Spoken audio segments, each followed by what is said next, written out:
성경 말씀 누가복음 9장 37절에서 43절입니다. 이튿날 산에서 내려오시니 큰 무리가 맞을세 무리 중에 한 사람이 소리질러 이르되 선생님 청컨대 내 아들을 돌보아 주옵소서. 이는 내 외아들이니이다. 귀신이 그를 잡아 갑자기 부르짖게 하고 경련을 일으켜 거품을 흘리게 하며 몹시 상하게 하고야 겨우 떠나가나이다. 당신의 제자들에게 내쫓아 주기를 구하였으나 그들이 능히 못하였더이다. 예수께서 대답하여 이르시되 믿음이 없고 패역한 세대여, 내가 얼마나 너희와 함께 있으며 너희에게 참으리요. 내 아들을 이리로 데리고 오라 하시니 올 때에 귀신이 그를 거꾸러뜨리고 심한 경련을 일으키게 하는지라. 예수께서 더러운 귀신을 꾸짖으시고 아이를 낫게 하사 그 아버지에게로 도로주시니 사람들이 다 하나님의 이엄에 놀라니라. 아멘. 오늘은 믿음에 대해서 살펴보도록 하겠습니다. 어제 우리는 신앙 고백에 대해서 살펴봤습니다. 사실 신앙 고백이란 말과 믿음이란 말은 다른 말이 아니라 같은 말입니다. 왜냐하면 믿음이 신앙의 고백이 나오는 것입니다. 믿음이 없는데 신앙의 고백, 믿음의 고백이 나올 수가 없는 것이죠. 그래서 어떤 부분에서 믿음과 신앙의 고백은 같은 것이고 하나라고 말할 수 있습니다. 그러나 현실적인 부분에서는 우리의 믿음과 신앙 고백, 오늘 우리가 이 새벽에 기도하면서도 기도와 믿음이 분명히 하나여야 되는데 따로따로 있을 수 있다는 겁니다. 즉 우리는 믿음 없이 기도할 수 있습니다. 믿음 없이 신앙 고백을 할 수 있는 것입니다. 아니, 그리고 또 믿음으로 신앙의 고백을 했는데 또 믿음으로 하지 못할 때가 참 많이 있습니다. 자, 예를 들자면 저는 그 대표적인 사람이 베드로다 이렇게 말할 수 있습니다. 베드로가 주는 그리스도시요 살아계신 하나님의 아들이십니다. 이 고백은 분명 믿음으로 했습니다.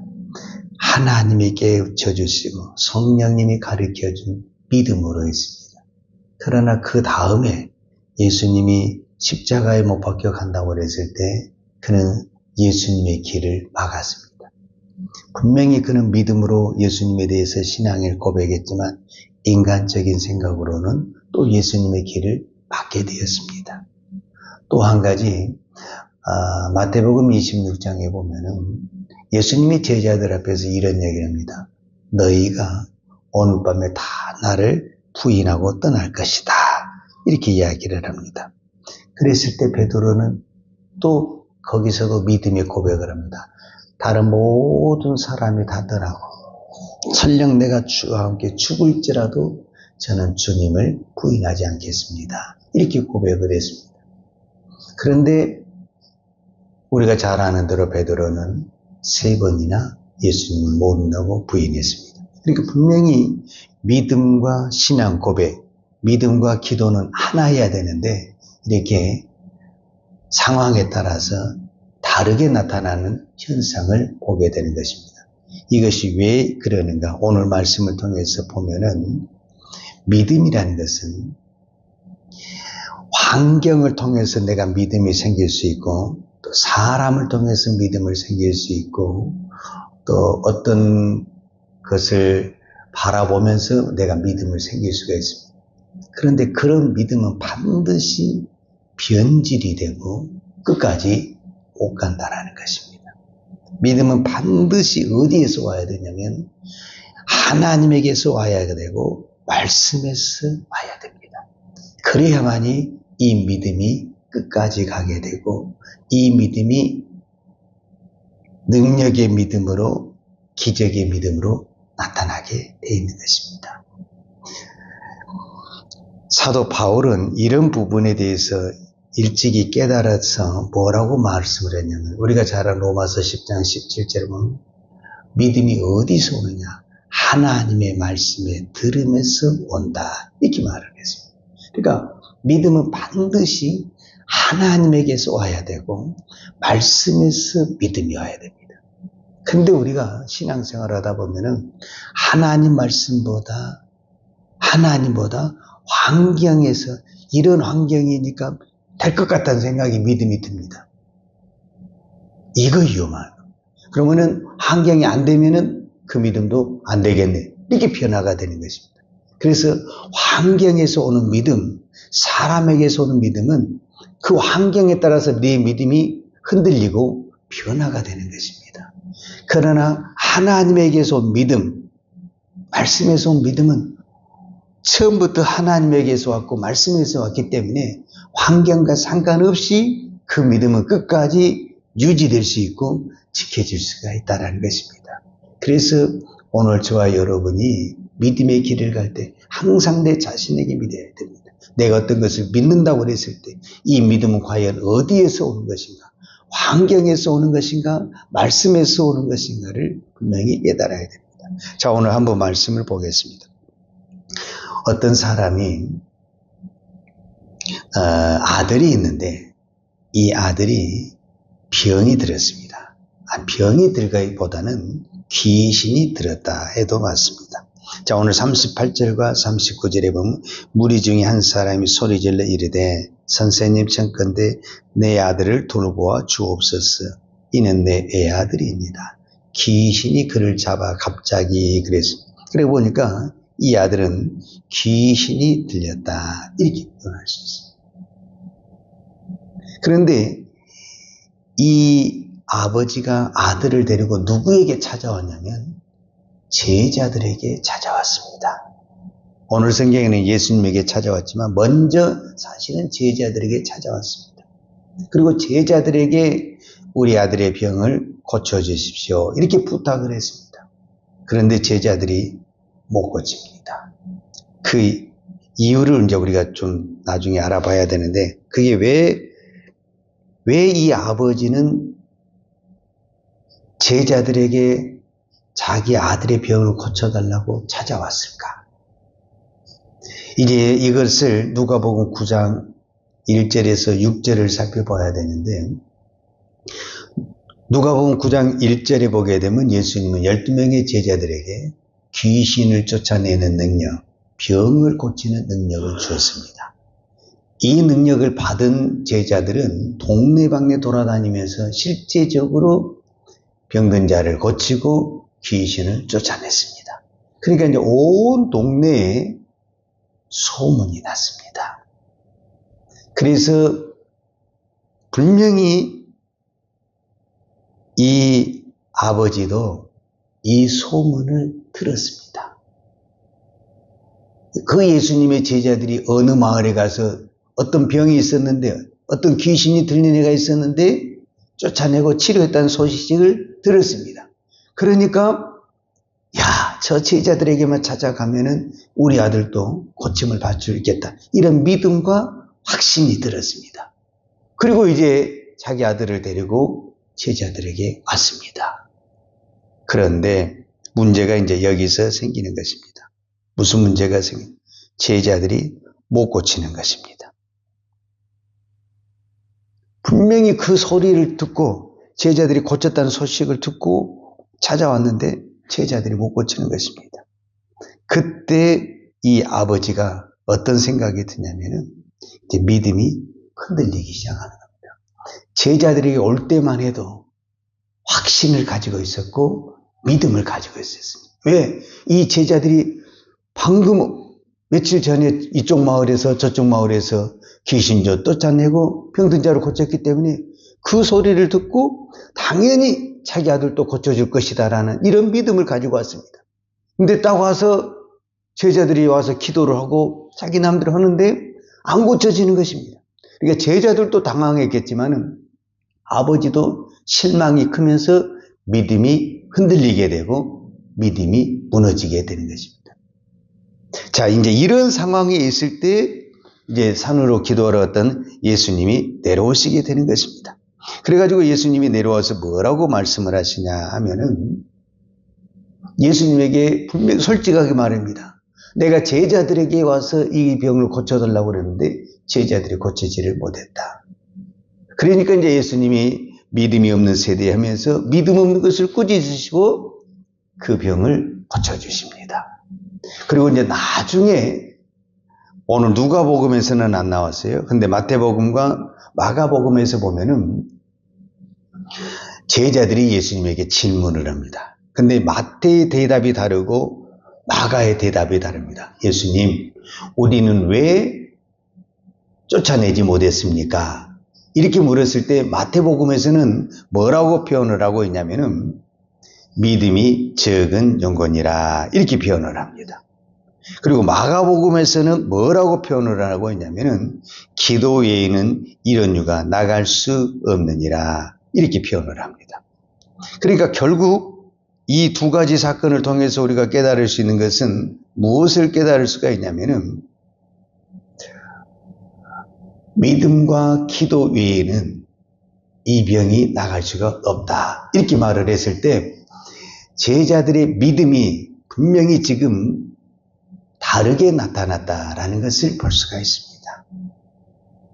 그들은 어떤 믿음이었냐면은 지난번에 우리가 예수님에게 받아서 동네방네 가서 귀신도 쫓아내고 병든 자를 치료했습니다.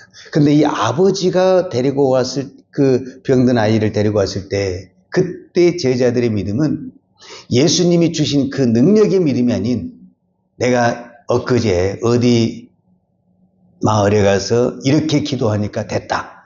그 경험과 체험을 가지고 그 아이에게 기도를 하는 것입니다. 안 됩니다.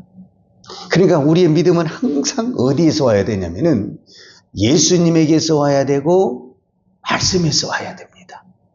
그런데 우리는 대부분이 어디에서 믿음을 찾냐면은 환경에서 믿음을 찾고 경험에서 믿음을 찾고 어떤 사람에게서 믿음을 찾는 것입니다. 그러면 그 믿음은 100% 넘어지게 돼 있고 실족하게 돼 있다라는 것입니다. 그래서 예수님이 여러분도 잘 아시는 풍랑의 사건이 있습니다. 마태복음 14장에 보면 그 풍랑의 사건이 있는데 그 풍랑의 사건에서 무엇을 보게 되냐면은 이 풍랑의 사건이 두 개가 있는데 그 두 개를 제가 간단하게 한번 설명을 해보겠습니다. 첫 번째 사건은 제자들이 바다 위를 가는데 그때 예수님이 물 위로 걸어오십니다. 근데 제자들은 그 예수님을 몰라보고 예수님을 뭐로 보고 있냐면 유령으로 보고 있습니다. 그래서 막 두려워하고 있을 때 예수님이 뭐라고 하냐면 내니 두려워하지 말라. 그 말을 들은 베드로가 즉석에서 이러면 정말 예수님이면 나를 불러서 바다 위를 걷게 해 주십시오. 이렇게 이야기를 하는 거예요. 그러니까 예수님이 걸어오라고 이야기를 하는 겁니다. 그래서 베드로가 실제적으로 바다 위를 걸어갔습니다. 그러니까 예수님을 바라보고 바다 위를 걸어가던 베드로가 갑자기 무슨 생각이 들었는지 몰라도 자기도 신기했든지 또 두려움이 있었든지 그 풍랑이는 바다를 보고 바람을 바라보게 됩니다. 그 순간 베드로는 물에 빠지게 됩니다. 그리고 빠지면서 예수님 나를 살려주세요. 이렇게 고백을 합니다. 그때 예수님이 그 베드로의 손을 잡으면서 한 말이 뭐냐면 믿음이 적은 자여 이렇게 이야기를 합니다. 자, 우리가 여기서 한 가지 깨달을 수 있는 것은 베드로가 예수님을 바라보고 갈 때 그는 물 위로도 걸어갈 수가 있었습니다. 그러니까 예수님이 물 위로 걸어오라. 그러니까 예수님의 말씀에 따라서 예수님에게 오신 말씀을 믿고 예수님을 바라보고 할 때는 물 위로도 걸어갈 수 있는 베드로가 예수님을 바라보지 않냐고 자기 생각에 빠져서 예수님을 바라보는 그 눈이 바다를 바라보고 풍랑을 바라볼 때는 순식간에 물에 빠졌다라는 것입니다. 그러니까 오늘 또 우리가 늘 믿음의 길을 가면서 순간순간 넘어질 때가 언제냐면은 바로 그때입니다. 베드로가 물에 빠진 것과 내가 믿음에 실족한 것과는 거의 동일합니다. 내가 예수님을 바라볼 때는 그 환난 속에서도 할렐루야 찬송이 나왔었지만은 환경을 바라보고 사람을 바라볼 때는 그 순간순간 내가 실족하고 좌절하고 넘어질 때는 대부분이 환경 속에 있었고 문제 속에 있었던 우리의 자신을 발견하게 되는 것입니다. 그래서 믿음은 항상 예수님을 바라봐야 되고 예수님에게 와야 되고 예수님에게서 와야 되고 말씀에서 와야 돼야만이 그 믿음이 바다 위를 걸어가도 넘어지지 않냐고 실족하지 않는 것입니다. 그러나 아무리 내가 이 단단한 길을, 이 평지의 길을 걸어간다 할지라도 환경을 바라보고 사람을 바라보게 되면은 우리는 언제든지 실족하고 넘어지게 되는 것을 바라보게 되는 것입니다. 오늘 또 예수님은, 하나님은 이 환경을 통해서 무엇을 원하시는가? 이제 결론입니다. 우리 믿음이 하나님을 바라보기를 원하십니다. 우리는 하나님이 이 세상을 창조하시고 하나님이 이 세상을 주관하시고 모든 것을 오늘 또 다스리겠다는 것을 믿습니다. 그렇다고 한다면 지금 제자들에게 일어난 이 사건, 그 다음에 오늘 이 아들에게 일어난 사건, 우리로 말하자면 내게 문제가 있고 질병이 있고 어떤 환경이 있는 이 모든 사건은 누가 만든 것인가? 결론적으로 하나님이 만든 것입니다. 그러면은 하나님이 이 환경을 만들 때 그 환경에서 하나님이 원하시는 것이 무엇인가? 우리의 기도는 환경을 없애주세요. 몸의 질병을 치료해주세요. 이렇게 기도하지만은 하나님은 그 환경을 통해서 이 환경을 주신 하나님인데 그 환경을 통해서 우리에게 하나님을 찾기를 원하는데 우리는 환경을 없애달라고 기도하니까 하나님의 마음하고 우리 마음하고는 전혀 맞지 않는 것입니다. 환경을 주관하신 분이 하나님이신 것을 믿는다고 한다면은 지금 나에게 어떤 질병과 고난과 아픔이 있다 할지라도 이것은 우연이 아닌 하나님이 나에게 주신 것입니다. 그러면 하나님이 왜 나에게 그런 환경을 허락하셨느냐? 하나님을 바라보라. 하나님을 의지하라는 것입니다. 그러면은 환경은 풀어지게 되어 있습니다. 그런데 우리는 그 환경만 붙들고 하나님 이 환경을 풀어주세요. 이 질병을 치료해 주세요. 이 문제를 해결해 주세요 한다고 한다면 우리는 아직 멀은 것이다 라고 볼 수가 있습니다. 자, 예를 들자면 탕자가 집을 나갔습니다. 누가복음 15장에 탕자가 집을 나갔습니다. 근데 허랑방탕하다 보니까 얼마를 가지고 나갔는지 모르지만 돈이 다 떨어졌습니다. 돈이 다 떨어지다 보니까 말로 우리 말로 돈이 떨어졌어요. 돈이 떨어지니까 뭐가 없어요? 먹을 것이 없어요. 세상 말로 거지가 됐어요. 자, 지금 이런 환경이 돼요. 돈이 떨어졌어요. 먹을 것이 없어요. 너무너무 힘들어요. 그러면은 당연히 우리는 무엇을 놓고 기도하겠습니까? 하나님 돈을 주세요. 먹을 것을 주세요. 이렇게 기도해요. 이게 지금 환경이니까. 그런데 이 환경을 통해서 하나님이 원하시는 것은 무엇입니까? 아버지에게 돌아오라는 것입니다. 아버지에게 돌아오라는 것. 그런데 여기서 만약에 이 아들에게 돈을 줘버리고 먹을 것을 줘버리면은 돌아옵니까? 안 돌아옵니까? 안 돌아오죠. 그러니까 하나님이 돈을 안 주신 것이 은혜고 먹을 것이 안 주시는 것이 은혜고 그것이 응답입니다. 근데 우리는 지금 먹을 것을 주세요. 돈을 주세요. 그러면 거기서 계속 살겠다라는 거잖아요. 하나님은 이 환경을 만드신 이유가 뭐냐면 아버지에게 돌아오라는 거예요. 아버지에게 돌아오라. 오늘 여러분에게 다 문제가 있습니다. 문제 없는 인생이 없습니다. 문제가 있습니다. 고통이 있습니다. 아픔이 있습니다. 질병이 있습니다. 하나님은 오늘 또 이 문제와 질병과 이 환경을 통해서 무엇하기로 원하냐면 내게로 오라는 겁니다. 아버지에게로 오라는 겁니다. 하나님을 바라보고 하나님을 찾으라는 것입니다. 그러면 그 문제는 내가 해결하겠다라는 것입니다. 그런데 오늘 또 우리는 이 문제를, 이 질병을 치료해 주세요만 기도만 하고 있다고 한다면 우리는 아버지의 마음을 모르는 것입니다. 오늘 우리 환경을 통해서 우리의 믿음을 바라보고 하나님을 바라볼 때 우리의 모든 문제는 한순간에 풀어지는 하나님의 은혜가 나타날 줄로 믿습니다. 기도하겠습니다. 하나님 아버지 감사합니다.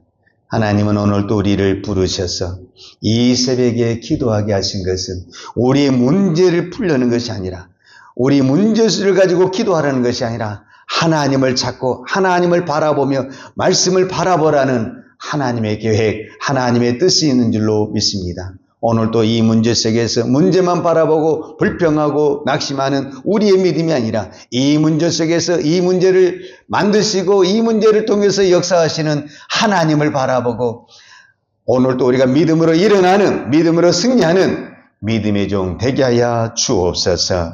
예수님의 이름으로 기도하였습니다. 아멘.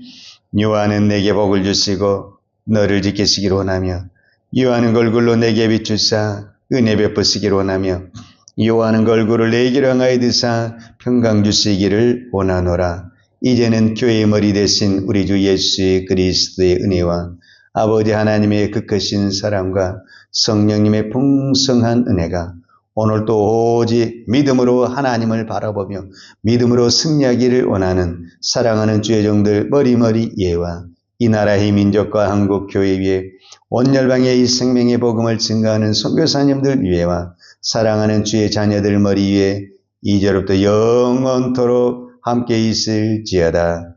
아멘.